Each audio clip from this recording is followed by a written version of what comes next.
sticky, porky meatballs with my special trick for making these super soft, all served up in a fresh lettuce wrap.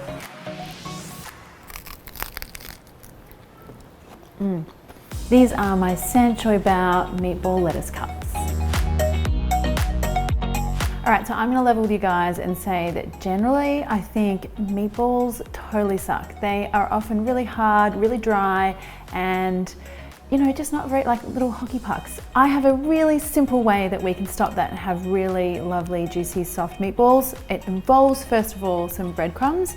Now I've got panko breadcrumbs, but any regular breadcrumbs would be fine. And then I wanna add some milk to those.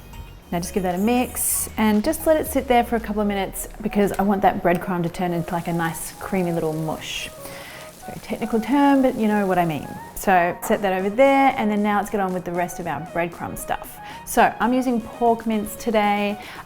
You kind of want to go with not the leanest pork on the shelf. I mean, you can if you want to, but a little fattier kind of pork is going to give you a juicier kind of meatball.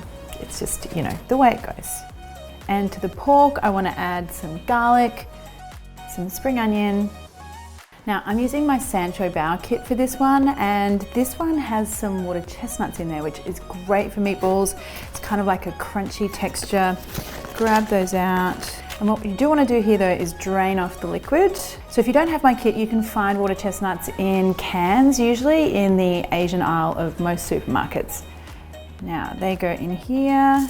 And now my little breadcrumb mush is looking perfect, so that goes in too. And then a decent pinch of salt here. Now you want to mix all of that through, give it a really good mix.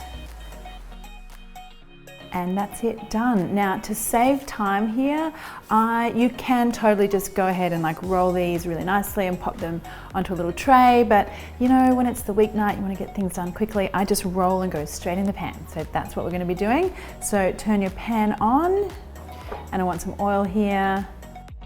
Now to make things even easier with making your meatballs, really simple trick here, just wet your fingers and hands, and that will stop that sticky pork mixture from sticking to your hands.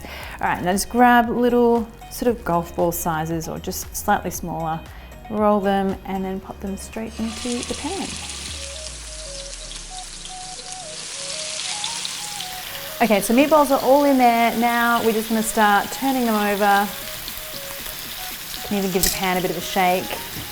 Okay, so we're starting to get some nice brown color here. I don't want the meatballs completely cooked through because again, we're trying to go for a really soft, juicy meatball and I don't want them overcooked.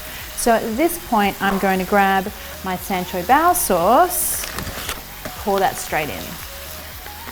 And look, whatever kind of stir-fry sauce your family loves at home, you could totally use here. A teriyaki would be great as well.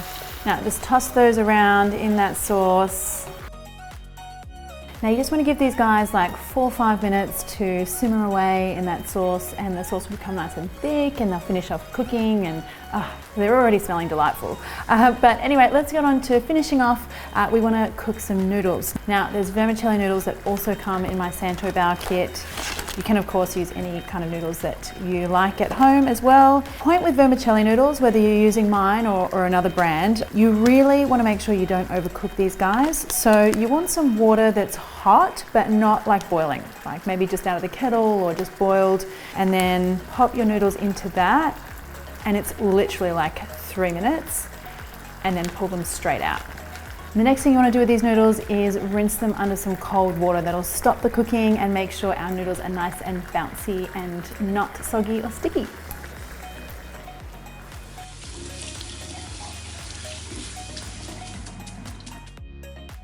And now one last thing, and I know we're paying so much attention to noodles, but I really think it's one of those things that you guys ask me all the time, like why are my noodles soggy? Why are they not nice? Why are they, so that's why I'm paying so much attention to them today. But the other thing I like to do is I like to cut them with some scissors, because when they're really long and you're trying to pull out small, nice little handfuls, and they're too long, it doesn't work quite so well. So scissors and just a few little snips. And those noodles are ready to go now. Now let's come back and talk about these meatballs, because wow, they are smelling amazing. Look at how glossy they are, that sauce, the whole thing looks so good. one last little addition here. I've got some chopped peanuts in my Sancho Bao kit as well, and I like to sprinkle them in here. That way you kind of get a little peanutty in the sauce as well as on your meatball. So in they go. Now just toss those peanuts through and we are done. Now I like to serve this like family style at the table where everyone can just help themselves and make their own little lettuce cups. I know my 2-year-old loves doing that because it gets her hands dirty. So what I've got here, you can choose what your family loves, but I've got some Asian herbs, just some mint, some coriander, some baby gem lettuce, cucumbers, some chili. I've got our noodles, and now we want to add our meatballs. All right, and now this is how I like to do it. I get myself a little piece of lettuce, some noodles. I also like some herbs as well, cucumber, and of course I'm going to put chili on mine because you know me, I'm me, a little meatball. There we go guys, one perfect little bite, or maybe a couple of bites. I didn't make that quite large. Oh well, I'm going to go in anyway. Apologies if it's messy. You know what is awesome about that? You got it, the meatball. It is just so soft and beautiful and beautifully flavored as well, like the garlic and the spring onion and that sticky sauce is so good, and then everything just tastes so fresh. Wow, love this one guys, love it.